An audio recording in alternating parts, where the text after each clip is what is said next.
오늘 말씀은 우리 창세기 3장 말씀을 전부 다 보게 될 텐데, 오늘 먼저 8절에서 13절 말씀까지 우리가 함께 읽도록 하겠습니다. 8절에서 13절 말씀 함께 읽겠습니다.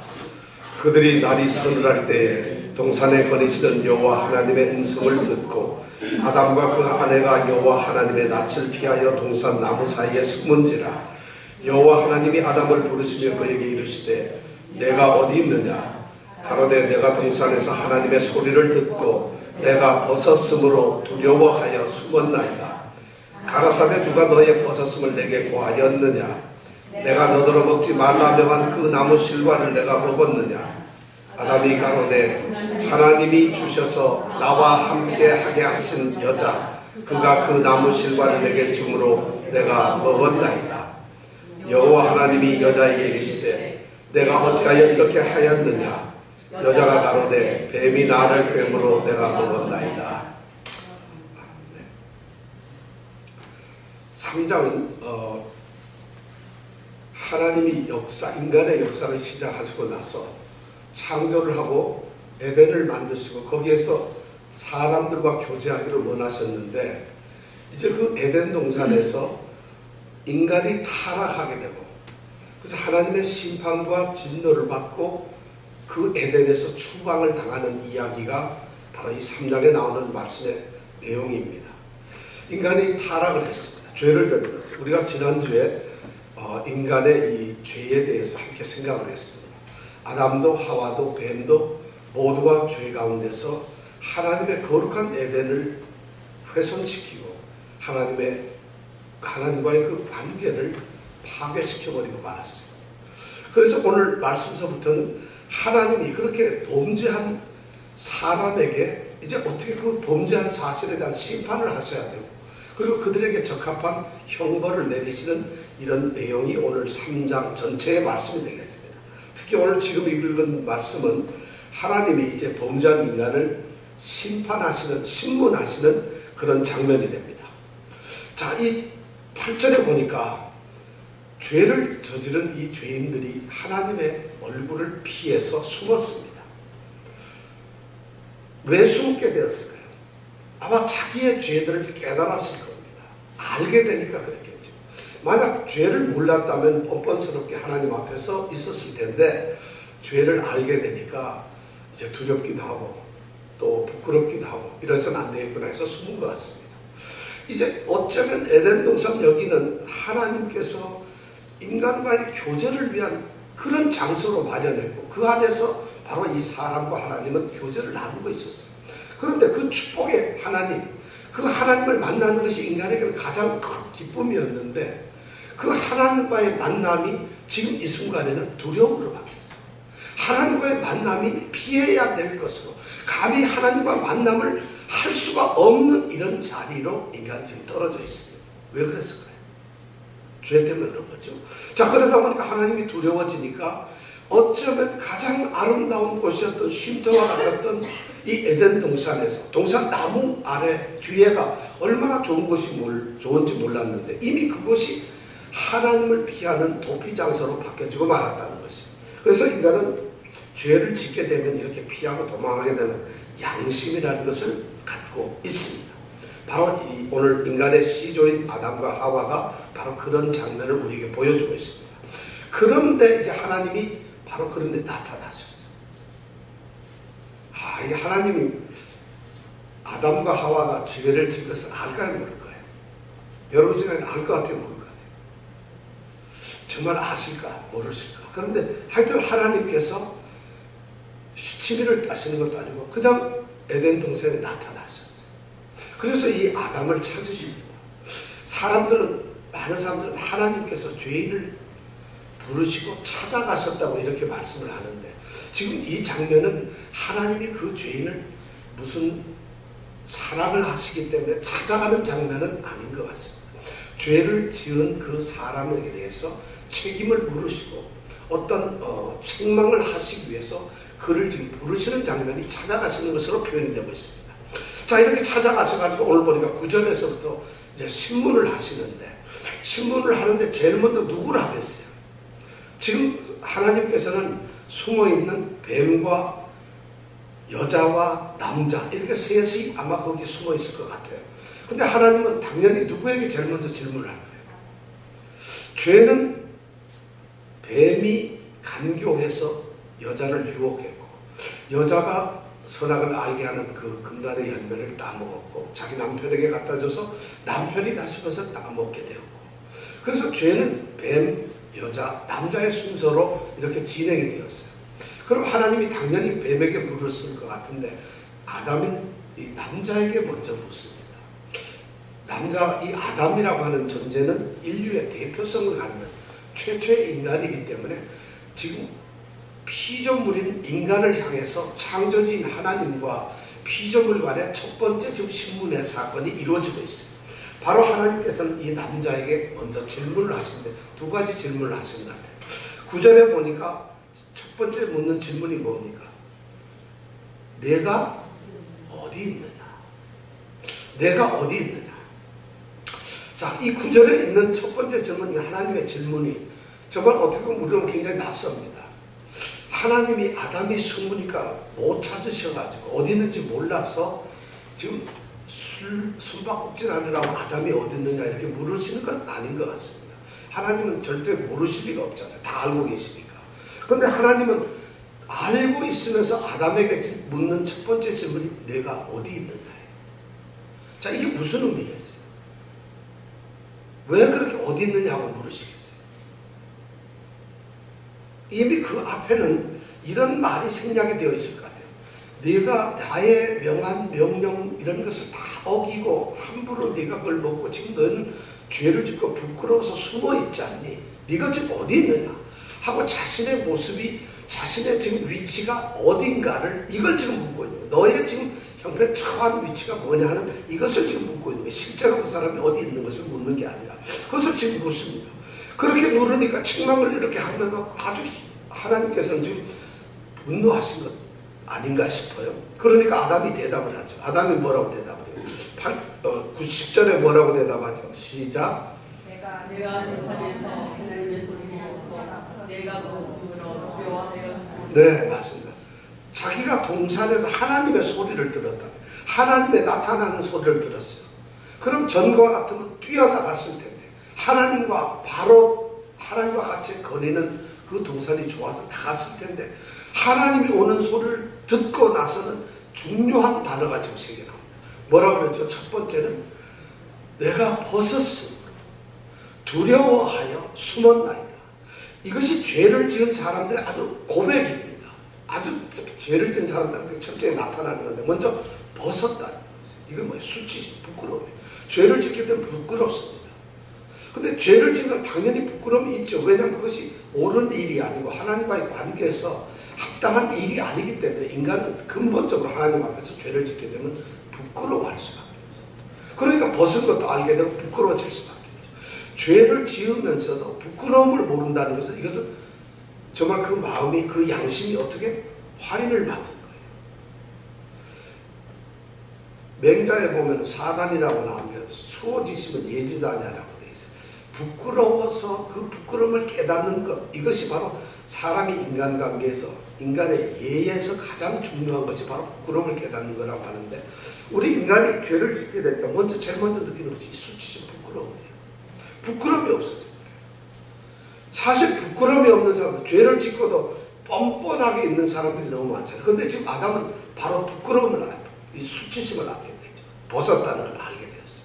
그렇게 되니까 죄에 대한 부끄러움을 알면 그 다음에 나타나는 현상이 뭘까요? 두려움이에요. 얼마나 두려운지. 그러니까 벗었음으로 두려운 게 아니라 두렵기 때문에 벗은 것도 알고 죄를 지었기 때문에 전부 다 일어나는 거예요. 그래서 두려워지니까 하나님을 피할 수밖에 없어요. 죄를 진 자는 하나님을 멀리 갈 수밖에 없어요. 그러니까 하나님께 다가오지 않는 사람은 죄를 짓는 사람이죠. 하나님과 가까울 수가 없잖아요. 그래서 지금 아담이 그런 것을 고백하고 있는 것이에요. 벗었음으로 두려워서 숨었다고 하는 이런 죄에 대한 일반적인 현상을 그대로 고백을 하고 있습니다. 첫 번째 질문에 대한 대답이에요. 어디 있느냐? 너의 지금 위치가 뭐냐 하니까 이렇게 고백을 합니다. 그 다음에 두 번째 하나님의 질문이 있습니다. 11절에 보면 하나님이 질문하죠. 누가 너의 벗었음을 네한테 얘기해 줬느냐는 것이죠.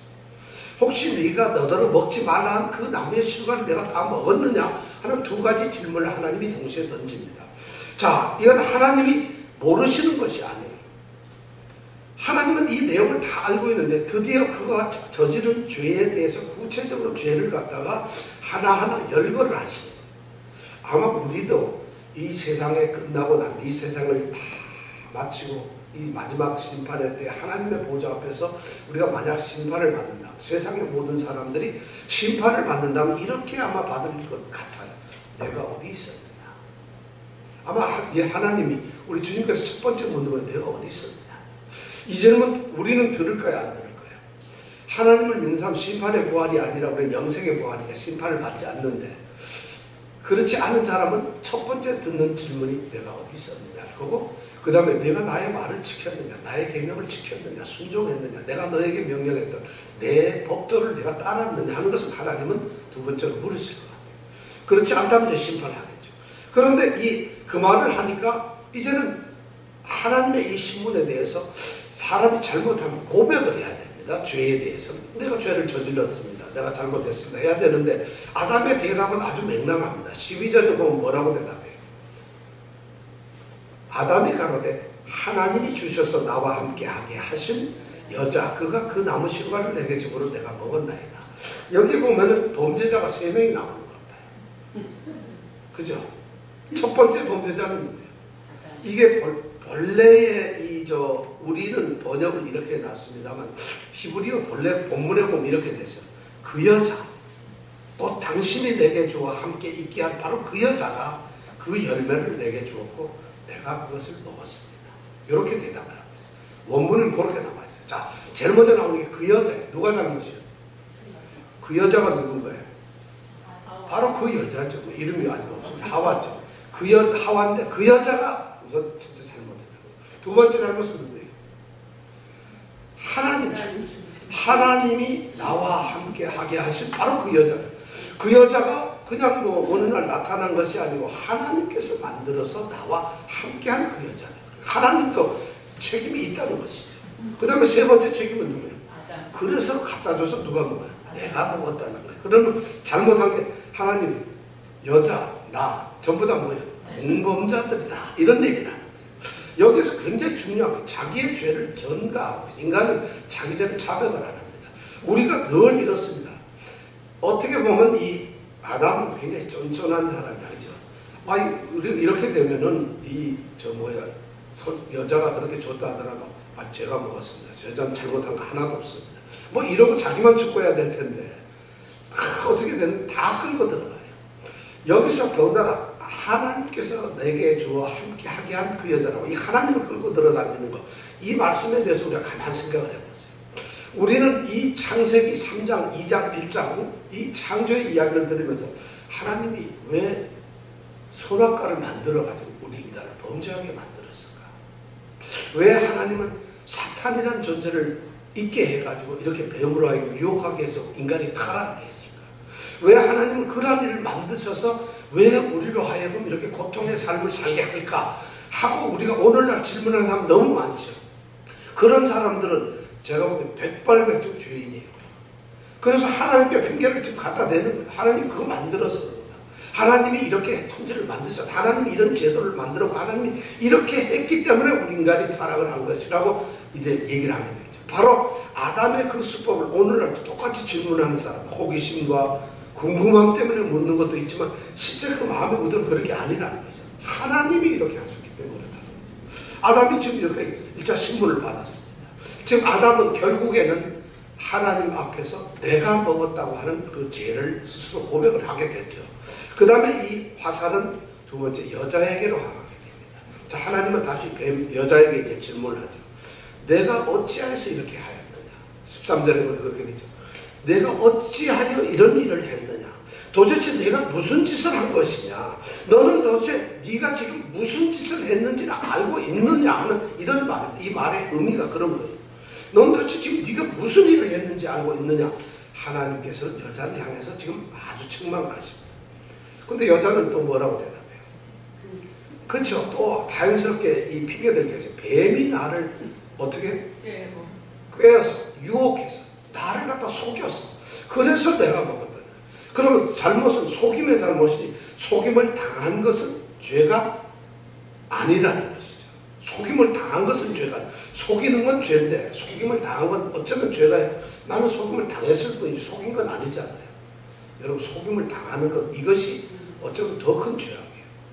하나님께서 악하다, 이 사탄은 말이죠, 우는 사자같이 믿는 자들을 지금 쓰러뜨리려고 우는 사자처럼 덤비는데, 우리가 거기에서 속았다 그러면 속은 내가 잘못이 없는 것이 아니에요. 속는 것 자체가 죄라는 것이죠. 그러니까 우리가 모든 것을 분별하고 무엇이 진리고 무엇이 하나님의 뜻인가를 분명하게 알고 그것을 깨닫고 그대로 인식하고 있는, 이것이 바로 그 진리 안에 있는 것이고 그것이 죄를 짓지 않는 것이에요. 그런데 잘 몰라서 속았어요. 난 모르고 속았는데 이거 죄가 될까요, 안 될까요? 모르고 그랬습니다. 내가 그때 너무 내가 어쩔 수 없는 상황이라서 그렇게 됐습니다. 속았습니다. 이건 죄라는 것이에요. 속는 것이 죄인데 지금 이 여자는 자기의 속음을 갖다가 지금 핑계를 삼아서, 그러고 나서 자기가 먹었다. 역시 이 여자도 내가 먹었다고 이제 고백을 해서 둘 다 죄를 고백하게 됐어요. 자, 이제 고백이 있고 나면 하나님께서 무슨 일을 하실까요? 심판을 내려야, 이제 신문이 다 끝났어요. 이제 피고인들한테 너의 잘못이 뭔지를 아느냐고 일일이 물어서 다 자기의 잘못과 잘못된 것을 이제 고백을 받았어요. 이제 하나님께서는 그들에게 형벌을 내리십니다. 어떻게 내리실까요? 14절부터 19절까지 보면 형벌이 나오는데 우리 함께 읽어보겠습니다. 14절부터 19절까지 시작. 뱀에게 이르시되 내가 이렇게 하였으니 내가 모든 육축과 들의 모든 짐승보다 더욱 저주를 받아 배로 다니고 종신토록 흙을 먹을지니라.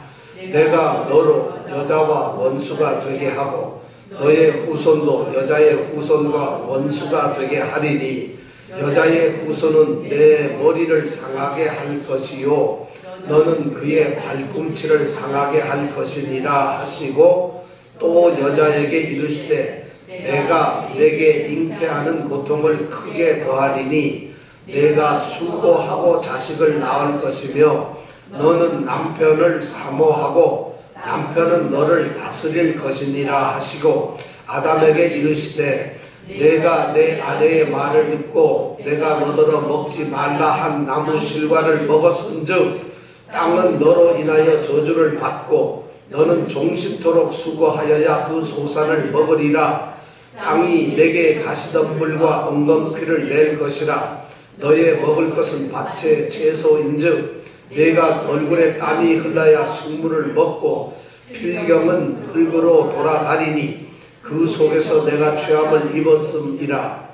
너는 흙이니 흙으로 돌아갈 것이니라 하시니라. 예, 드디어 하나님의 심판이 내리는데, 심판이 제일 먼저 내리는 게 누구한테 내립니까? 먼저 뱀에게. 아까 질문은 아담으로부터 물었는데 이제 드디어 심판은 뱀으로부터 나와요. 그런데 놀라운 것은 뱀에게는 하나님이 질문을 안 하세요. 왜? 의사소통이 안 돼서 그런가요? 아담에게도 너 어디 있었느냐, 하와에게는 내가 왜 이런 일을 했느냐고 질문을 다 하시는데 뱀에게는 아무런 질문을 했다는 게 성경에는 안 나옵니다. 뱀에게는 질문을 안 했어요. 왜 안 했을까요?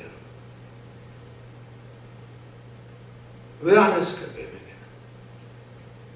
뱀은 지금 사탄으로 대변되는, 사탄에 사로잡힌 것이에요.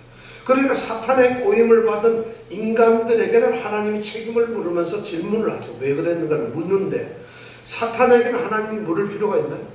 어차피 사탄은 어떻게 되는 존재예요? 그냥 저주받고 멸망받는 존재이기 때문에 너 왜 그랬니? 하고 물을 필요가 없는 거예요. 그러니까 하나님이 이 뱀에게는 질문을 안 하시는 거예요. 그리고는 아무 말, 자백이 필요 없는 거죠. 뱀에게 너 왜 그랬니? 하면 뱀이 사탄의 본래 직업이 뭐예요? 사탄이 하는 일이 뭐예요?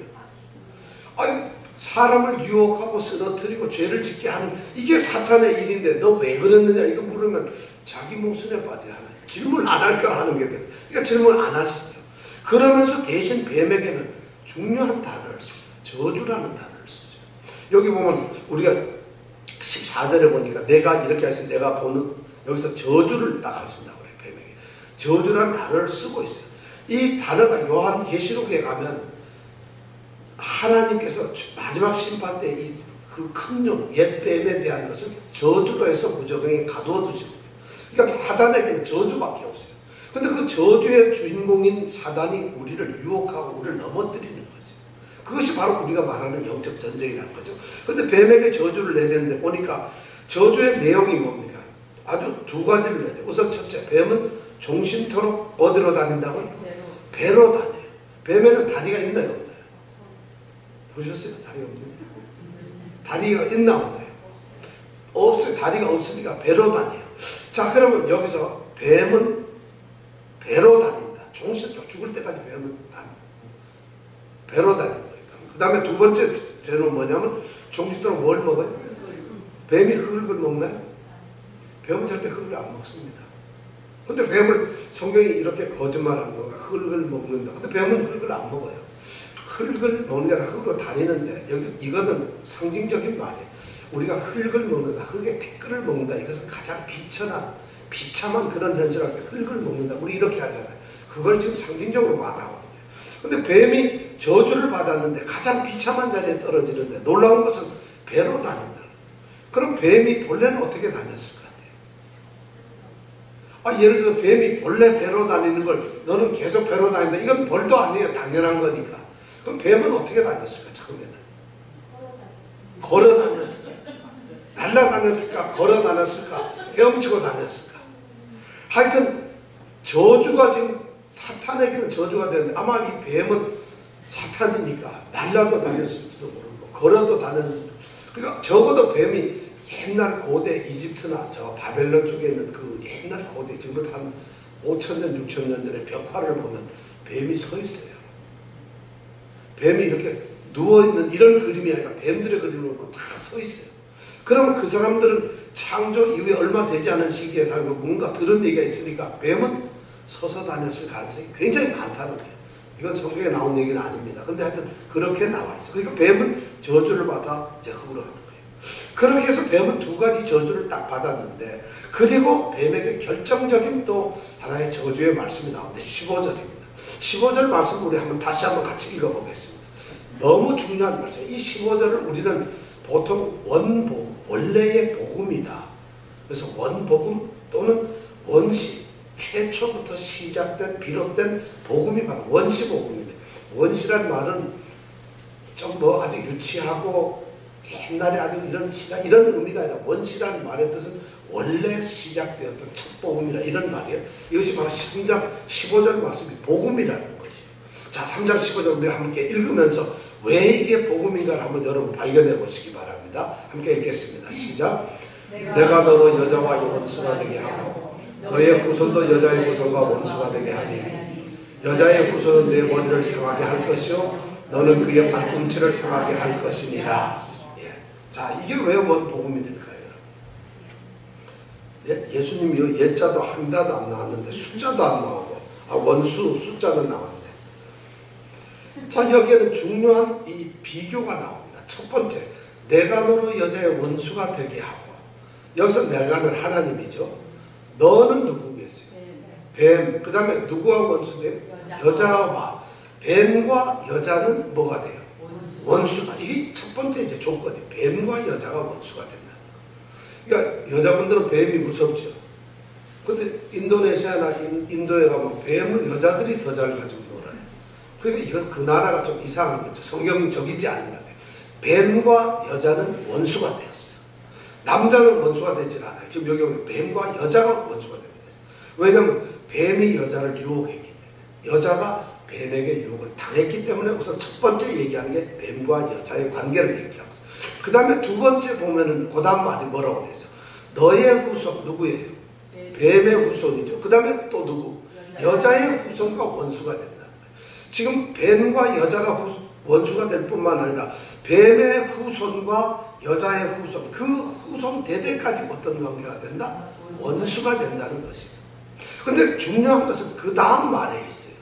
그 다음에 말은 뭡니까? 여자의 후손은 너의 머리를 상하게 할 것이요 너는 그의 발꿈치를 상하게 할 것이다. 여기서 만약에 뱀과 여자의 후손을 이야기하는데 여기서는 뱀은 그냥 바로 너는 하고 뱀으로 얘기를 해버려요. 뱀의 후손이라고 말 안 해요. 뱀 너는 이렇게 하고 그 다음에 뭐냐면 여자의 후손이라고 얘기해요. 여자의 후손은 뱀의 머리를 상하게 하고 뱀 너는 여자의 후손의 발꿈치를 합니다. 그러니까 뱀과 여자의 후손 어떤 얘기하는데 여기서 중요한 단어가 뭐냐면 여자의 후손이에요. 여자의 후손은 수많은 여자의 후손들이니까 인류를 얘기하는 것이 아니라 이 단어가 단수로 되어 있어요. 한 명을 얘기하고. 그럼 여자의 아들은 누구겠어요? 바로 여기서 예수님을 얘기하는 거예요. 그래서 예수님의 이 구속 사역을 뱀이라고 하는 원수와 예수님과의 대결인데 이 뱀은 예수님의 어디를 공격을 한다? 발꿈치를 공격하고 예수님은 이 뱀 사탄의 어디를 공격한다? 그러니까 사탄의 권세를 예수님이 깨뜨리신다. 그러니까 예수님을 따르는 예수님의 사람들의 발꿈치를 계속 공격하고 물지만 예수님의 사람들은 절대 무너지지 않고 오히려 예수님의 후손, 여자의 후손인 예수에 속한 사람들은 이 사단의 권세를 깨뜨리는 권세를 우리가 가지고 있다. 이런 최초의 원시 복음을 우리 성경은 여기서 이렇게 말하고 있어요. 그래서 성경에 나와 있는 최초의 복음적인 말씀이 바로 창세기 3장 15절의 말씀입니다. 이렇게 얘기를 하고 있습니다. 바로 그 얘기를 지금 소개하고 있습니다. 자, 이렇게 해서 뱀에게는 종신토록 배로 기어다니게 되고 그 다음에 흙을 먹으며 그 다음에 뱀을 통해서 사단의 권세와 예수 그리스도의 권세를 우리가 지금 대비하는 이런 복음을 이야기했습니다. 그리고 두 번째 이제 시작되는 것이 여자에 대한 심판입니다. 여자에 대한 심판은 16절에 딱 나옵니다. 여자에게 있을 때 첫 번째 고통이 뭔가 여자는 잉태하는 고통이에요. 잉태하는 고통이 만약 죄를 안 지었으면 잉태하는 고통이 있었을까요? 없었을까요? 어디 그런 게 나와요? 어디서 가봤어요? 근데 여기에 보면 이런 것 같아요. 여자에게 이르시되 내게 잉태하는 고통을 뭐라고 되어 있어요? 크게 더한다는 거예요. 크게 더한다는 거예요. 그러면 그전에는 고통이 뭐 좀 있기는 있었는데 좀 작았다는 얘기예요. 거의 없었을 수가 있다는 거예요. 근데 이제는 죄의 결과로서 잉태 자체는 죄의 결과가 아닙니다. 죄를 지었기 때문에 받는 처벌이 아니에요. 애를 갖고 임신하고 애를 낳고 출산하고, 왜냐하면 이건 생육하고 번성한 하나님의 축복이지 절대 저주가 아니라는 거예요. 그런데 그런 축복의 일을 하면서도 거기에 이제 뭐가 더 붙었느냐, 저주로 어떻게 돼요? 네. 형들이 크게 고통이다. 크게 고통이다. 여자에게만 내려진 거예요. 뱀에게는 이런 게 안 내려졌어요. 그래서 동물학자들이 연구를 했는데요. 동물들은 새끼를 낳을 때 고통을 안 느낍니다. 여러분 알았어요? 그러니까 동물들은 새끼를 낳을 때요, 이 산에 이 산후 고통이라는 게 없어요. 그러니까 캥거루 같은 경우는 새끼를 낳고 그 다음에 어떻게 해요? 새끼도 금방 뛰어요. 그 다음에 우리 사람은 그렇지 못해요. 누구 덕에? 이런 문제가 생겼다. 네, 이렇게 됐어요. 그러니까 자, 우선 제일 첫 번째 이제 뭐냐면 이 잉태의 고통이 생겨지고, 두 번째 생기는 건 뭐예요? 여자는 남편을 사모하게 됐어요. 그리고 남자는 여자를 어떻게 다스리는. 하나님이 아담과 이 여자, 남자와 여자를 처음에 그 옆에서 갈빗대로를 향해서 이렇게 만들었을 때는 절대적으로 아주 평등한 관계를 만들어 놓으셨는데, 이렇게 됨으로 인해서 여자는 남자를 그리워하고 사모하게 만들어 놨고, 남자는 여자를 다스리도록 만들어. 여기서 절대적인 관계가 깨어져 버리는 거예요. 여자분들이 억울해할 게 없어요. 하나님이 성경을 그렇게 써놨으니까. 그렇다고 해서 이 사모한다는 것이 무슨 굴복을 의미하는 것도 아니고, 여기서 남자가 다스린다는 것이 마치 무슨 기껏 졸다가 밥 차려 하고 소리 지르는 이런 것이 아니라는 거예요. 이게 뭐냐면 여기서 남자가 다스린다는 것은, 여기서 다스림이라고 하는 말은 보호라는 말이에요. 그러니까 여자는 연약한 질그릇이고 남자는 좀 딱딱한 뚝배기니까 질그릇을 뚝배기가 보호해야 된다는 것이죠. 그래서 보호라는 개념입니다. 여자는 남자를 의지해야 되고, 여기서 사모한다는 얘기는 의지를 하게 되고, 남자는 여자를 보호해야 돼. 이것이 하나님의 창조 원리인데 요즘엔 이게 좀 거꾸로 돼서 남자가 여자를 의지하고 여자가 남자를 보호하는 게 너무 많아졌어요. 그렇잖아요. 그죠? 이것은 하나님의 창조 질서가 굉장히 위배되는 일이에요. 사실은 여자분들은 뭐 여건이 신장되고 능력이, 여자분들이 본래 능력이 없는 건 아니죠. 능력이 굉장히 많아요. 왜냐하면 남자 혼자 있으니까 약해서 하나님이 남자를 돕는 배필로 만드셨어요. 헬퍼, 도움을 주는 사람. 도움을 준다는 사람은 그 사람보다 더 잘해야 되지 도움을 주는 거예요. 예를 들어서 어떤 사람인데 그보다 더 약한 사람이 도움 줄 수 있나요? 더 건강하지 못한 사람이 누굴 도움을 주겠어요? 더 부자가 아니고 더 가난한데 이 사람은 어떻게 도움을 줄 수 있어요? 그러니까 헬퍼로 도움을 주는, 돕는 배필이 되었다는 얘기는 여자가 원래 더 강한 거예요. 제가 보기엔 성경은 아마 그런 의미가 좀 있었을지 몰라요. 그런데 여기서 이것이 깨지고 나서 이제 여자가 남자에게 의지하는 거예요. 이제 성경 그렇게 얘기하는데 오늘날 세상은 그게 거꾸로 돼서 여자가 요즘에는 병권을 잡고 있다는 것이죠. 그 남자가 주방에 안 들어가는가 말이야. 얼마나 다행이지. 근데 요즘에 유명한 이 주방은 전부 다 남자들이 잡고 있다는 거죠. 그러니까 이렇게 달라져요. 이 얘기는 뭐냐? 하나님이 내가 가까운 쪽이 아닌가. 이건 지 혼자 생각인데 절대 그런 건 아닌 것 같은데 하여튼 그렇게 됐어요. 그래서 여자에게는 그런 이제 징계가 내리게 되고요. 자, 그 다음에 이제 세 번째가 뭐냐면 남자에 대한 이제 징계가 나오죠. 17절부터 19절에 보면 이제 남자에 대한 징계가 나오는데 남자의 징계는 두 가지가 나와요. 첫 번째는 땅에 대해서 어떤 징계를 합니다. 땅에 대한 심판이 뭐냐면 땅이 남자가 죄를 저질렀는데 땅이 심판을 받아요. 그때까지 땅은 땅에서 좋은 과실과 좋은 풀들이 자라나는 정말 아름다운 땅이었는데 이제 여기서부터 뭐가 나기 시작해요. 가시나무하고 뭐가 엉겅퀴가 나는 땅이 아주 힘들어지는 땅이에요. 그러니까 이걸 다시 말하면은 하나님이 만드신 이 피조물 자연세계가 인간의 범죄로 말미암아서 이 피조물 자연세계가 지금 고통을 당하고 있다는 거죠.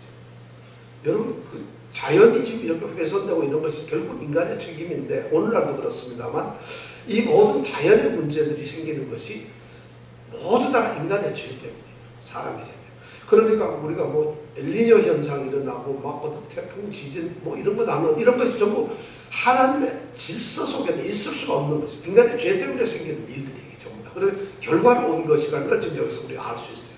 그러다가 보니까 피조물들이 로마서 8장 21절, 22절에 보면은 로마서 8장 21절에 보면 피조물이 썩어짐의 종노릇한 데 있다고 이렇게 말하고 있어요. 다시 말하면 피조물들은 계속 아무것도 할 것 없이 계속 부패합니다. 피조물들은 이 식물들은 자라났다가 썩어버려요. 그리고 새로운 싹이 나는 것처럼 이 세상의 모든 피조물들은 아무 잘못 없이 그냥 부패되고 썩고 고통당합니다. 그래서 22절에 보면 다 함께 탄식하며 다 함께 고통하는 것을 우리가 안다고 그랬어요. 피조물들이 고통을 당하고 있다는 거죠. 바로 그렇게 땅이 저주를 받아서 고통당하면서 거기서 나오는 것이 기름진 자양분이 충분한 그런 땅의 환경이 아니라 가시나무나 엉겅퀴를 내게 되었다는 것이죠. 그런데 인간을 거기다 이제 하나님께서는 이제 이 아담에게 남자에게 내는데 뭐냐면 종신토록 수고해야 먹을 수가 있다는 거죠. 여기서부터 이제 일이라는 것을 하게 되는 것이죠. 이제 노동을 해서 반드시 일을 해야만 먹을 수 있다는 것이죠. 근데 그 일이 굉장히 힘들어서 막 수고하고 땀을 흘리고 고생을 해야만 겨우 불치를 한다는 거죠. 그것이 이제 그러니까 인간이 오늘날 우리가 이렇게 직업을 가지고 일을 하고 이러는 것이 사실은 하나님의 어떤 징계의 현상이라는 것이죠. 물론 이 에덴 동산에서 이 아담은 아무 일을 하지 않은 건 아니에요. 에덴 동산 안에서는 노동이라는 게 있었어요. 일을 했습니다. 왜냐하면 하나님께서 그 땅에 경작하는 자가 없었기 때문에 그걸 만들어 놓고 경작을 하고 다스리도록 하셨다는 거죠. 근데 에덴 동산에서 하는 이 일은 우리가 천국에 가서 그러니까 일을 한다는 것이죠. 에덴 동산에서 일은 즐거움이에요. 기쁨이고 이것이 축복이에요. 먹고 살면 생계수단과 일을 하는 것이 아니라 천국에서의 일은 뭘까요? 그냥 일 자체가 하나님께서 주신 축복이니까 기쁨이에요. 힘들지 않아요. 그런데 인간이 죄를 저질렀기 때문에 그 죄의 대가로 고통이 따르고 일을 한다는 거죠. 여러분 우리가 참 오늘날의 현상들 인간들의 모습이 바로 그런 거예요.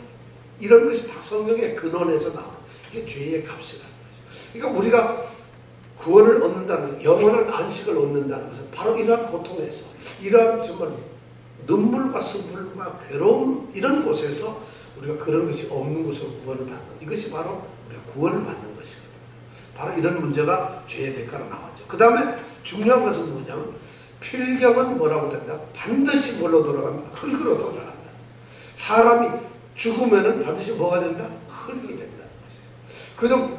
그 전까지는 그러면 안 죽나요? 에덴 동산에서는 안 죽는가? 아담하고 하와만 둘이 있고 절대 죽지 않을까?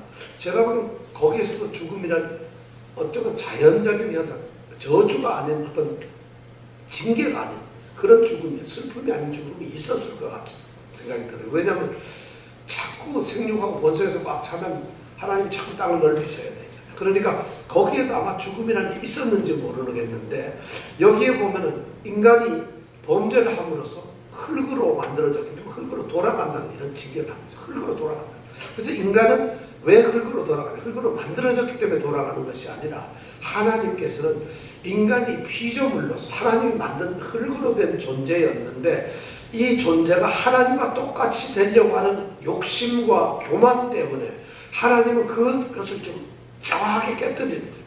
인간은 너는 피조물이니까 하나님과 같이 될 수 없다는 것을 분명히 알리면서 이 사람이 도로 흙으로 돌아가게 하는 거죠. 그런데 이 흙으로 돌아가는 이유는 뭐냐? 바로 이 흙은 누가 먹는 거죠? 뱀이 먹는 거라는 거죠. 뱀이 먹어요. 그러면 인간은 결국은 이 뱀, 사단의 먹이는 누굴까요? 사단은 하나님을 먹는 게 아니에요. 사단은 나무를 먹는 것도 실과를 먹는 게 아니에요. 사단의 먹이는 뭘까요? 인간이 결국은 흙이 된다는 얘기는 사단의 먹이감이에요.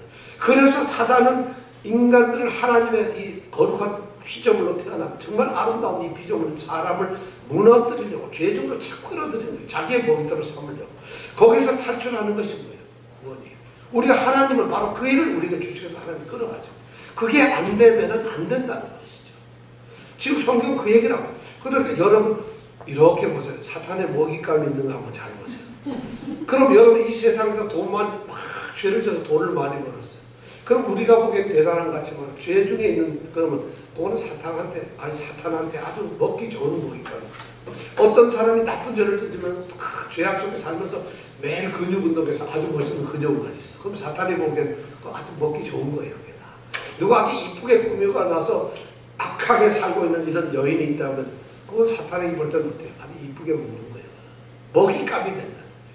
지금 그런 이야기를 여기에서 지금 은연중에 말씀하고 있어요. 왜냐하면 뱀이 먹는 것은 흙이니까. 근데 우리 인간은 흙이 돼. 뱀은 절대 흙을 먹지 않아요. 그런데도 흙을 먹는다고 얘기를 하고 있는 것이죠. 굉장히 상징이면서도 우리에게 던져주는 의미가 있다는 거죠. 그러니까 우리는 우는 사자가 덤비는 사탄으로부터 우리는 우리 자신을 지키고 하나님을 찾아야 되는 의무가 여기 있다는 거예요. 그래서 인간이 흙이 되니까 허무해지죠. 그러니까 이 흙이 된다는 게 우리가 얼마나 보잘것없는 존재인가.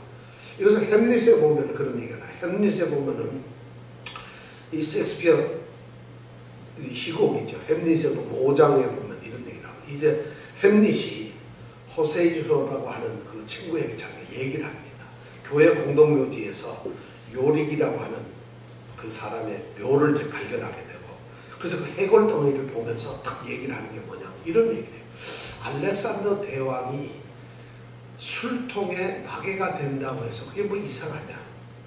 시저가 술병에 병마개가 된다 해서 무슨 문제가 되겠느냐? 이런 대화를 하는 게 나와요. 그게 무슨 말이냐면 알렉산더 대왕 그도 결국은 죽을 거 아니냐?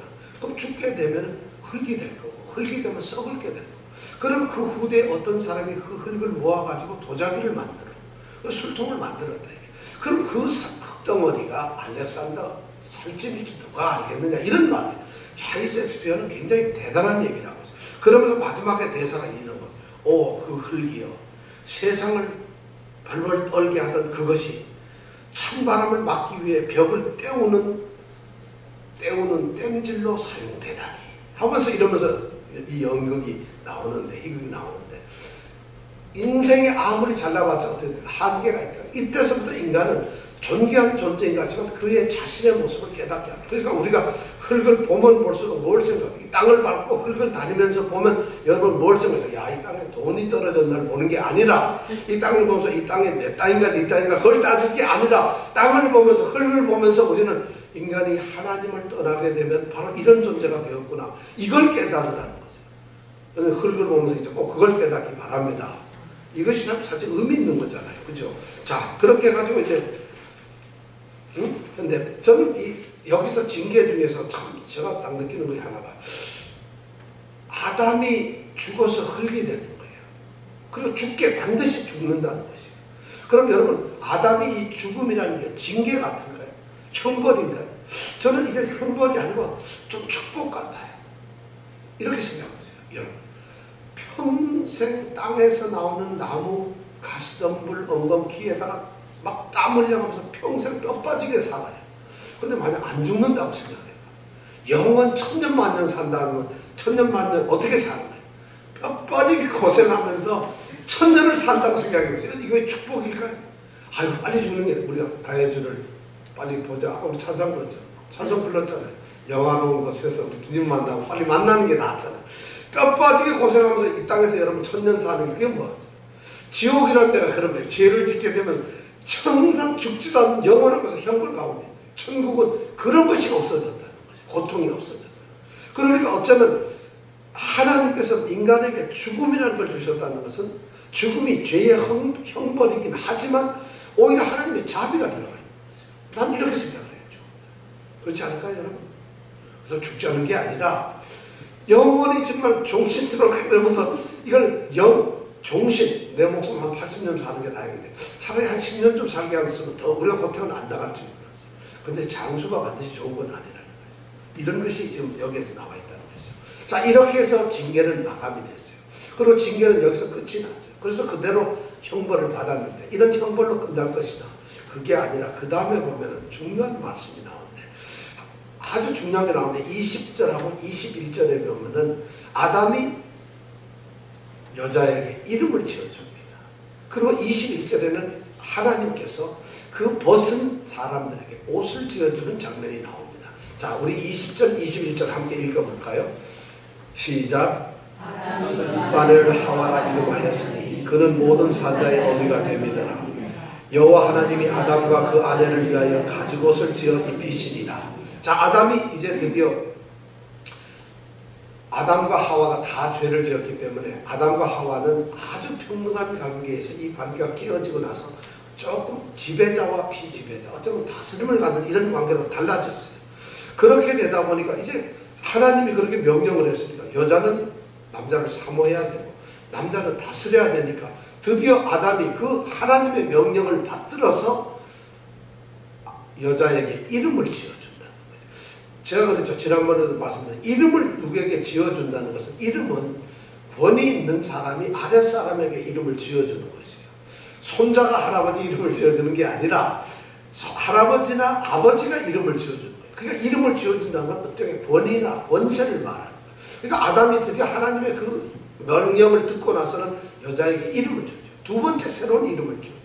아담 이 여자에게는 이름이 하나 있었어요. 한 번 있었죠. 있었나요? 없었나요?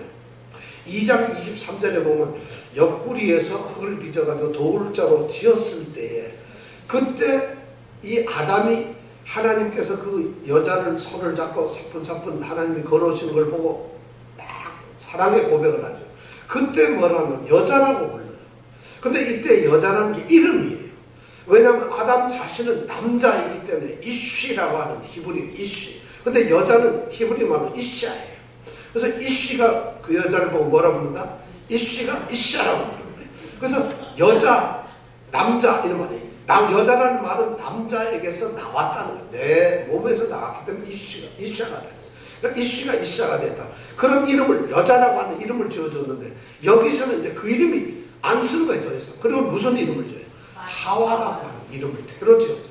여자에게는 숙명적으로 이름이 두 개가 있어요. 남자하고 동등하고 남자를 위에서 돕을 때 가졌던 이샤라는 이름이 있었고 드디어 남자 밑에 들어가서 남자를 섬겨야 될 이름 뭐죠? 하와라고 하는 이름을 다시 갖게 된다. 근데 하와라는 이름을 지었는데 하와라는 말의 뜻이 뭐냐면 생명을 가지고 있는 자라는 말이에요. 생명을 주는 자, 생명을 가지고 있는 자라는 이런 뜻을 가지고 있어요. 이 말은 뭐냐면 아담이 자기의 권위를 갖다가 드러내기도 하지만 하나님께서 잉태의 고통을 주시면서 이제 자손의 번성을 그걸 닫으시질 않았다는 거예요.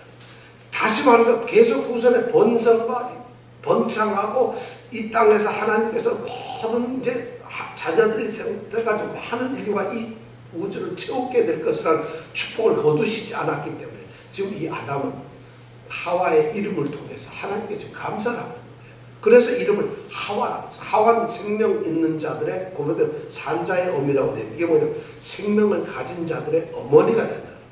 그러니까 대단히 축복받은 이름이에요. 오히려 더 축복을 받았죠.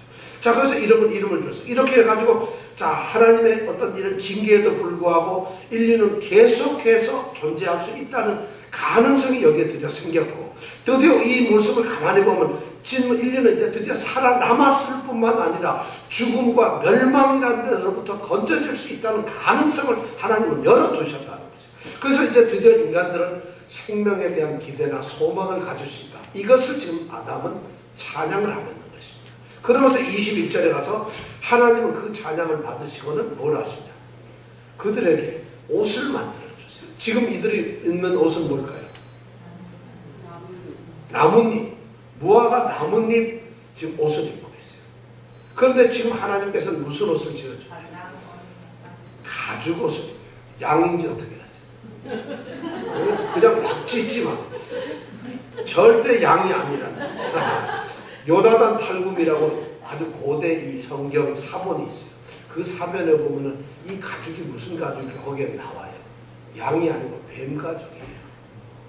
야, 이 뱀 가죽 옷을 하나님이 만들어요. 요나단 탈굼 그 당시에 이 오래전에 그러니까 양가죽을 옷을 입은 게 아니라 여러분 양가죽이 비싸요? 뱀 가죽이 비싸요? 뱀 가죽 옷을 그러니까 드디어 피해 복수혈전이 일어나는 거야. 뱀이 유혹을 하니까 그럼 뱀 너 죽어가지고 그 가죽을 벗겨서 뱀 가죽 옷을 입혔다. 요나단 탈굼 그 성경 사본에는 그렇게 돼 있는데 이거는 그 사람들 얘기고 실제 우리는 알 수가 없어요. 무슨 가죽인지 몰라. 그러나 하여튼 가죽을 입혔어요. 자, 근데 무화과 나무로 나무 잎은 사실 연구하지도 않고 이건 가리려야 가릴 수 없어요. 말 그대로 부끄러움만 가리는 것이지 옷이 안 되는 거예요. 단순한 부끄러움이 되지만 자신을 보호할 수 있는 것은 안 된다는 거예요. 그래서 하나님은 영구히 보호할 수 있는 그런 가죽 옷을 지어주셨어요. 이것도 하나님의 축복이라는 거죠. 자, 그리고 나서 이제 하나님께서는 그 일을 딱 마치고 난 다음에 그 다음에 뭐를 하실까요? 그럼 이렇게 신문하고 형벌을 내리고 판결 내려서 그리고는 판결 후에 자 옷까지 이름까지 다 해주시고 그 다음에 할 게 뭐예요? 추방밖에 없어요. 자, 어떻게 추방을 했을까? 22절부터 24절 한번 읽어보겠습니다. 시작. 가라사대 보라 이 사람이 선악을 아는 일에 우리 중 하나같이 되었으니 그가 그 손을 들어 생명나무 실과도 따먹고 영생할까 하노라 하시고 여호와 하나님이 에덴 동산에서 그 사람을 내어보내어 그의 근본된 토지를 갈게 하시니라. 이같이 하나님이 그 사람을 쫓아내시고 에덴 동산 동편에 그룹들과 두루 도는 화염검을 두어 생명나무의 길을 지키게 하시니라. 자, 하나님이 드디어 쫓아내시는데 범죄한 인간은 더 이상 하나님과 같이 있을 수 없어요. 더 이상 동산에 살 자격이 없어졌어요. 그러니까 하나님이 쫓아낼 수밖에 없죠. 그 추방을 하시는데 추방 이유가 하나님이 두 가지를 얘기하시네요. 뭐냐면 인간들이 선악과 하나님의 명령으로 이거 선악과를 따먹음으로 인해서 우리 중에 하나와 같이 되었다는 거예요. 선악을 아는 일. 드디어 이 사람들이 이 인간 아담과 하와가 누구와 같아졌다고? 하나님과 같아졌다는 이런 말이에요. 실제로 하나님과 같아졌나요? 하나님과 같아졌다는 얘기는 뭐냐면 선악을 안해. 드디어 에덴 동산에서 죄를 범하기 전에는 악이라는 게 에덴 동산에 없었어요. 죄라는 게 없었으니까. 그러니까 악에 대한 걸 몰라요. 그런데 드디어 죄를 짓게 되니까 이들에게는 더 큰 선을 아는 것이 아니라 이제는 악까지도 알 수 있는 지혜가 생겼다는 거예요. 그래서 악을 알 수 있는 존재가 되었다는 거예요. 다시 말해 악을 안다는 것은 범죄, 죄악을 짓는다는 거죠. 그런 일이 되어버려요. 근데 그것이 하나님과 같아진 것이 아니라 하나님은 악을 심판하시는 분이지만 인간은 악을 범하는 자로서 악에 대한 서로가 관계를 갖게 된 이런 존재가 되었다는 거죠. 이것이 하나님의 우선 첫 번째 추방의 이유고 두 번째는 뭐냐면 인간이 그렇게 되다 보니까 하나님의 말씀대로 뭐를 따먹어야 되는 거예요. 선악을 알게 하는 나무를 먹어서 죄를 받았는데 이번에는 살려면 뭘 따먹어야 돼요? 사과나무를 따먹어야 되나요? 그치. 선악을 알게 하는 나무가 사과나무라고 그런다면서요. 그죠? 왜 그래야 돼? 남자들이 먹다가 걸려가지고 목젖이 생겨서 선악을 알게 하는 나무는 사과나무였을 것이다. 너무 급하게 먹다가 이렇게 목에 걸려가지고 남자들은 이렇게 성대가 나왔다. 뭐 이런 우스갯소리도 있는데, 자, 이 선악을 알게 한 나무로 범죄를 저지른 인간들이 나가지 않고 하나님 몰래 생명을 알게 하는 그 생명, 영원토록 살게 하는 생명나무의 과일을 따먹으면 어떻게 돼요? 영생을 해요. 죄를 짓고 영생을 해요. 안 되는 것이죠. 그럼 벌을 내는 게 없죠. 그러니까 하나님이 그것을 아시고는 그들을 추방시키고 나서 그들이 하는 일이 23절에 보니까 이제 땅에서 경작을 하는 일을 하게 됩니다. 그리고 하나님은 그들을 쫓아냈는데 동쪽, 서쪽, 남쪽, 북쪽 어디로 쫓아냈을 거예요? 어디를? 그래서 에덴의 동쪽이라는 게 그렇게 되는 거예요. 에덴의 동쪽은 어디일까요? 이스트 오브 이든이라는 건 바로 에덴의 동쪽은 인간이 추방되어서 간 곳이에요. 왜냐하면 동쪽으로 쫓아내고 그 동쪽에다가 하나님은 동산에다 뭐를 두셨다? 하나님 주변에 하나님을 호위하는 그룹 천사들과 두루 빙빙빙 화염검이라는 게 뭐냐면 불이 막 타오르는 빙빙 도는 이런 칼이에요. 그러니까 왜 그런 거 있잖아요. 우리 뭐 마술하는 사람들 많아요. 그런 형상을 저는 그걸 막 이 동쪽에다가 막아가지고 절대 못 들어오게 했다는 것이에요. 그래서 왜 동쪽으로 해피면 그랬을까? 서쪽으로 안 했을까? 이게 성막하고 관계되는 건데 이스라엘 백성들이 광야에 갈 때 이 성막을 반드시 짓게 돼요. 회막을 짓는데 회막을 짓게 되면 어떻게 되면 방향이 항상 동쪽으로 향하게 돼 있어요. 그래서 동쪽에서 입구가 있어요. 동쪽으로 향하는. 동쪽에서 입구가 되어서 들어오면 제일 뒤에 있는 것이 뭐냐면 하나님이 계시는 지성소가 있어요. 지성소는 그러니까 제일 서쪽에 있는 것이죠. 동쪽으로 추방했다는 이 말은 지성소 하나님이 계시는 곳으로부터 가장 먼 곳으로 보냈다는 이런 의미가 있어요. 그리고 하나님 못 들어오게 화염검으로 막으셨다는 것이죠. 그렇게 해서 동쪽으로 추방을 시켰다는 거죠. 그래서 다시는 못 들어오게. 이것이 바로 오늘 말한 3장에 있는 전체적인 내용입니다. 이제 여러분들은 범죄를 저지른 것하고 인간에게 어떤 형벌이 내려졌고 그 다음에 결과가 어떻게 됐고 오늘날 우리가 왜 이렇게 사는지 이유를 여러분 다 아시게 됐어요. 근데 여기서 여러분 중요한 것이 있어요. 여기 이 창세기 3장은 기독교가 왜 기독교여야 하는가, 기독교의 본래 진리가 뭔가 하는 것이 3장에 다 나옵니다. 이 3장을 빼버리면 기독교가 의미가 없어져요. 창세기 3장이 너무 중요한 거예요. 그 첫째, 제가 이제 질문을 하나 드려볼 테니까 한번 해보세요. 인간은 왜 에덴 동산에서 추방당했나요? 자, 이 질문하면 제가 지금까지 3장에 대해서 충분히 설명을 드렸는데 왜 인간은 에덴에서 추방됐을까요? 왜 그랬을까요? 1. 선악과를 따먹었기 때문에. 2. 죄를 저질렀기 때문에. 3. 하나님의 말씀을 지키지 않았기 때문에. 명령을 지키지 않았기 때문에. 4. 잘 모르고 어느 게 답이겠어요? 다 답이잖아. 1, 2, 3이. 그죠? 근데 우리는 착각하니까 선악과 따먹었어요. 그렇지가 않아요. 선악과가 아니고 만약에 뽕나무의 과일을 따먹지 마라. 그래서 뽕나무 따먹는 게 죄가 되죠. 선악과라는 것은 하나의 대표성을 갖는 것이지. 절대 우리는 착각하기를 선악과 따먹었다가 아니에요. 죄 때문에. 죄는 무슨 죄예요? 왜 하나님은 하나님과 교제하는 이 에덴 동산에서 인간을 추방시켰을까? 왜? 그건 죄 때문이에요. 죄라는 게 무슨 죄예요? 죄가 뭘까요? 최초의 죄는 뭐예요? 딱 하나예요. 하나님의 말씀을 거역하는 거예요. 하나님의 말씀을 듣지 않는 거예요. 그럼 오늘날 우리에게 죄가 뭘까요? 도둑질이 죄인가요?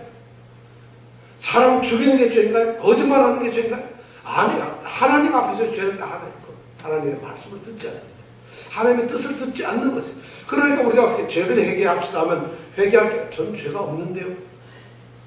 말이 안 되는 거예요. 여러분 성경에서 나온 하나님 말씀 다 지켰나요? 그렇지 않잖아요. 그러니까 우리는 인간은 죄라는 것이 바로 하나님의 말씀을 어긴 것. 에덴에서의 추방은 하나님의 말씀을 듣지 않았다는 것이에요. 그러니까 말씀을 지켜야 됩니다. 말씀을 모르면서 하나님과 교제한다? 거짓말입니다.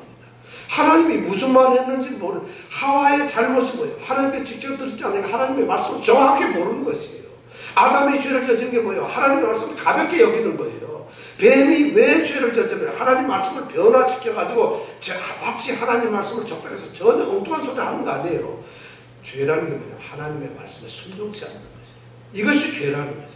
바로 인간의 타락, 거기서부터 하나님의 관계가 끝 단절된 것은 죄 때문에 그런데 하나님의 말씀을 듣지 않았기 때문에 그런 거예요. 그게 죄라는 것이죠.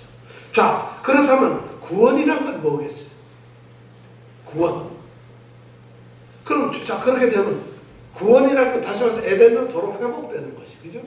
에덴에서 좀 쫓겨났잖아요. 그런데 다시 에덴으로 들어갈 수 있는 기회가 주어져야 되는데 에덴으로 들어가는 것, 그것이 바로 구원이 되겠죠. 구원이라는 말은 물에 빠진 걸 건져주었다. 아주 어려운 고통에 있는 가운데서 그걸 꺼내주었다. 아주 힘든 상황을 건져줘. 모든 것을 건져냈다. 그럼 구원은 어디서 건져진 걸까요? 죄에서. 죄 사함에서 건져지면 죄가 도로 짓는 게 되죠. 죄를 건져져야지 사함이 되는 것이, 죄 사함이라는 데서 건져질 수는 없다는 것이죠. 그러니까 죄에서 지금 우리가 구원을 받는 건 바로 죄로부터 건져지는 거죠. 그렇기 때문에 우리의 구원이, 기독교가 바로 우리는 죄 사함입니다. 바로 죄라는 게 뭐예요? 하나님과의 단절 아닙니까? 그죠? 명령을 어겼으니까. 단절이 됐다는 말은 다시 말하면 뭐예요? 에덴에서 못 산다는 것이 추방이 되는 것이죠. 에덴은 뭡니까? 하나님이 사람과 교제를 하고 사귀기 위해서 만들어 놓은 것이 에덴이에요. 그럼 죄의 결과는 뭐예요? 하나님과 사귐이 끝났다는 거예요. 오늘날 신앙을 갖고 우리가 구원을 받았다는 건 뭘까요? 하나님과 사귀는 것이에요. 그래서 우리가 요한 1서에도 계속 하나님과 사귐이 있다고 거짓말하는 자예요. 우리 계속 말하는 게 사귐이라는 게 신앙이에요. 믿는 게 뭐냐면 예수 믿는 게 주여 하는 것이 믿는 게 아니라는 거예요. 믿는 건 뭘까요? 구원됐다는 말씀, 사귐이라는 것은 하나님의 말씀을 들으면서 순종하는 이런 것이 사귐이라는 것이죠. 바로 이것이 구원이라는 것이 사귐인데, 자 여기서 죄로부터 구원이 되어야 건져줌을 받아야 되는데 사귐한테 죄라는 것이 뭔가요? 여러분, 죄는 하나님의 명령을 어기는 건데, 죄라고 하는 것에는 아주 중요한 세 가지가 포함되어 있습니다. 이걸 잘 우리 여러분, 죄에서 구원을 받았다는 것은 죄에서 구원 받았다는 게 무슨 의미겠어요? 여러분 말은 죄에서 사하심을 받았습니다. 죄에서 어떤 사하심을 받았어요? 그것을 구체적으로 모르니까 우리가 심각한 문제가 되는 거예요. 죄에는 세 가지 중요합니다. 첫째는 죄의 행동이에요. 죄를 저지른 범죄 행동이에요. 그러니까 우리가 죄에서 사함을 받았다는 얘기는 죄를 저지르는 그 행동으로부터 다시는 안 한다는 얘기예요. 이게 뭐냐면 거룩하게 구별이 되었다는 얘기예요. 여전히 죄에 있는 사람은 계속 죄를 짓고 살아요. 그런데 우리를 죄에서 건져냈다는 얘기는 이제 더 이상 죄를 짓지 않는다는 것이죠. 죄를 짓지 않는다는 것은 죄의 행동이 없어졌다는 얘기예요. 그것을 우리는 거룩하다. 옛날과 달라졌다. 거룩은 구별되는 거니까. 그래서 죄의 행동으로부터 건져졌다. 이렇게 말할 때 죄로부터 구원받았다. 두 번째는 뭐냐면 죄에 대한 책임이에요. 죄를 저지르는 건 행동이지만 그 죄를 저지른 행동을 갖게 되면 그 다음 죄에 따라서 뭐가 따라오죠? 책임이 따라옵니다. 죄의 결과, 죄에 대한 형벌이 온다. 죄의 형벌은 뭘까요? 죽음이고 멸망이잖아요. 그런데 그 죄의 형벌로부터 우리가 구조를, 죄의 책임으로부터. 그래서 이제 죄는 저질렀지만 우리가 죄의 용서를 받게 되면 죄에 대한 형벌이 우리에게는 없어졌다. 이것이 구원이라는 거죠. 그러니까 여러분 죄에서 구원받았다면 나는 옛날에 죄인으로서 꼼짝없이 형벌을 받아야 되는데 이제는 나에게는 더 이상 죄로 형벌은 없구나. 그리고 나는 더 이상 죄를 지어서는 안 되는 존재로구나.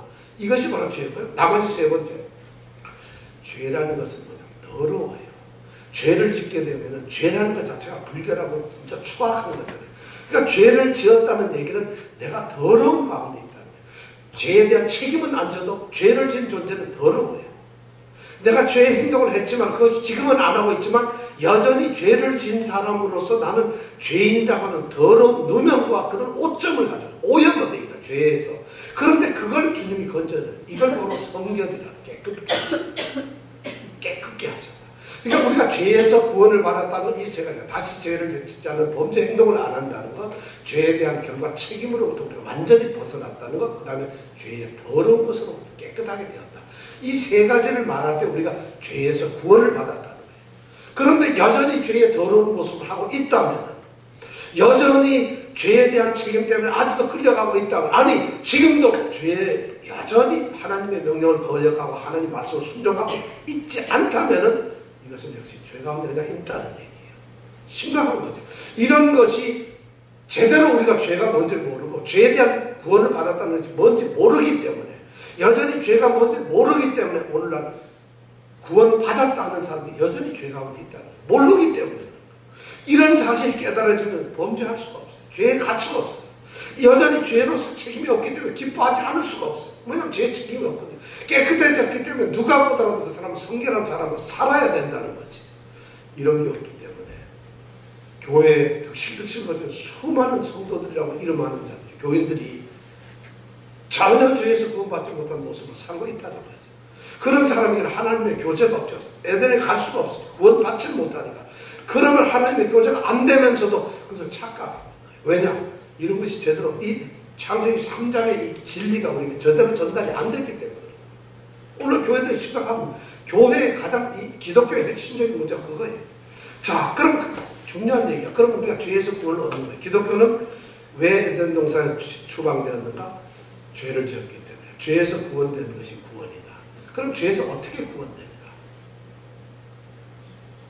어떻게 구원됩니까? 창세기 13장, 여기 3장에는 세 가지 중요한 얘기가. 첫째, 창세기 3장 15절에 맞는 말씀. 아까 3장 15절 얘기했죠. 뱀의 후손, 뱀이 여자의 후손과의 싸움에 대해서. 그래서 여기서 원시복음이 나오는 것이죠. 자, 죄라는 것이 우리 인간에게 끼우쳤던, 인간에게 어떤 수많은 결과가 있잖아요. 죄의 책임이 어떤 게 있었나요? 수고하는 것, 부끄러움, 두려움, 도망, 고통, 땀, 가시나무, 떨기, 나무, 그 다음에 뭐예요? 죽음, 흙이 되는 것. 이 모든 것이 뭐예요? 다 죄로부터 온 거 아니겠어요?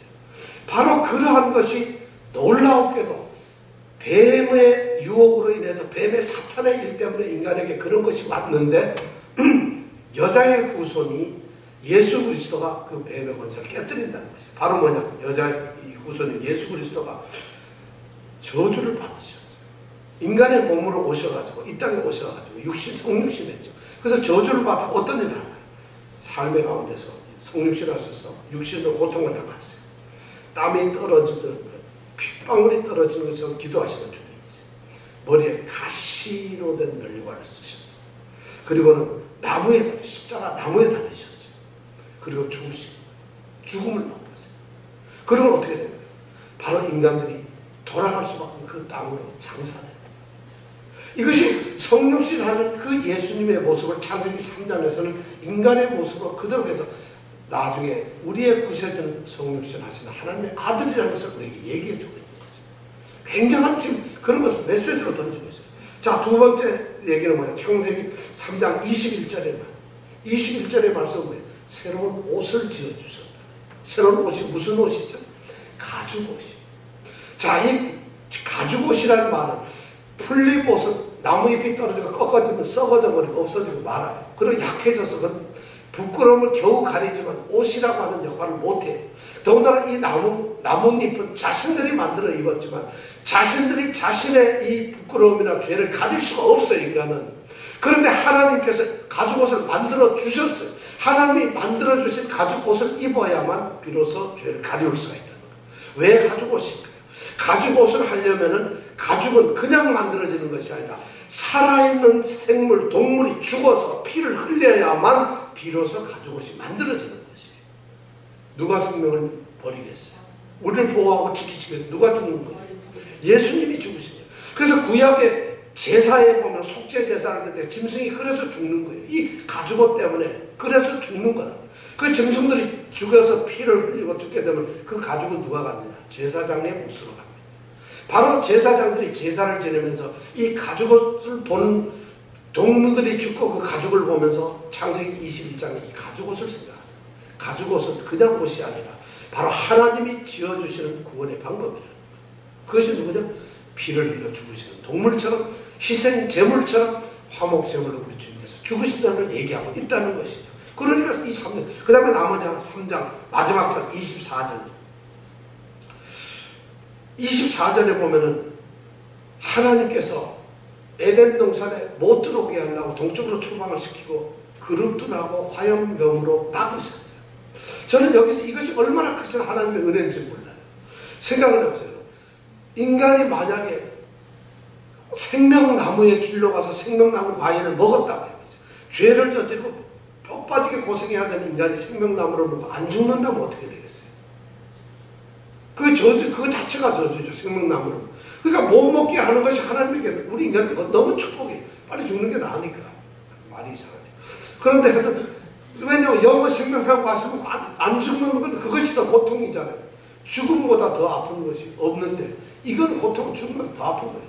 그러니까 막아두셨는데, 놀라웠게도 하나님께서는 에덴 동산을 없애질 않았다는 거죠. 야, 24장에 보면 에덴 동산은 그대로 있어요. 단지 추방을 하고 막아만 두셨어요. 막아준다는 건 못 들어온다는 것이. 우리는 절대 못 들어오는데 들어올 수 있는 방법은 하나 있어요. 에덴 동산의 주인이신 그분이 그룹 잠깐 비켜. 쟤는 들어와야 돼 하면 들어올 수 있어요. 에덴 동산을 없앤 게 아니라 에덴 동산은 우리에게 있다는 것이. 이것을 우리가 성경을 말하면 하나님과 교제할 수 있는 기회가 우리에게 있다는 것이에요. 즉 막아두셨는데 이 교제의 길을 갈기 위해서는 우리의 힘으로는 안 되고 하나님의 인도하심이 있어요. 하나님이 허락하셔야 돼요. 그럼 화영검을 우리가 뚫고 갈 수는 없어요. 우리가 그룹들을 갈 수는 없고 하나님이 우리를 이끄실 때 우리는 하나님께 교제를 하는 거예요. 여러분 그래서 하나님과의 관계가 중요한 거예요. 바로 이 세 가지 중요한 이 기독교의 진리가 바로 이 창세기 3장에 나와 있다는 것입니다. 그럼 우리의 신앙이 지금 어떻게 해야 된다면 여러분 아시죠? 죄가 뭔지, 구원이 뭔지, 기독교의 핵심이 왜 우리가 죄에서 구원을 받아라.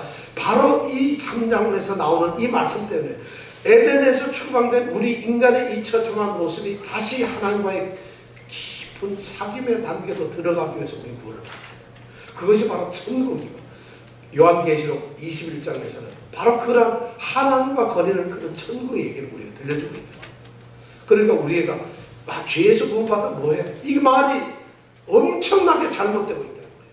구원 니나 받아라. 어떻게 그런 말을 할 수 있어요? 구원이라는 것이 얼마나 감격스러워. 인간의 이 원죄적인 모습에서 보면은 우리가 구원을 받고 예수를 통해서 구원을 만나는 이것이 하나님께서 이미 창조서부터 계획해 놓으셨던 하나님의 이게 섭리고 하나님의 예비된 길이라는 것이 이 창세기 3장에서 우리는 볼 수가 있다는 것이죠. 그래서 우리의 믿음이 가치가 있다는 것이죠. 믿어야 된다는 것이죠. 이 믿음이 정말 우리에게 깨우쳐지기를 바랍니다. 이제 3장까지 해서 우리는 창조의 이야기는 어느 정도 끝나고 이제 4장서부터는 동산 밖으로 추방당한 우리와 똑같은 인간들의 이제 비참한 삶의 모습들을 우리는 4장서부터 다음 주부터 우리가 공부를 하게 될 겁니다. 이제 같이 생각을 해보겠습니다. 함께 기도하겠습니다. 같이 기도합니다.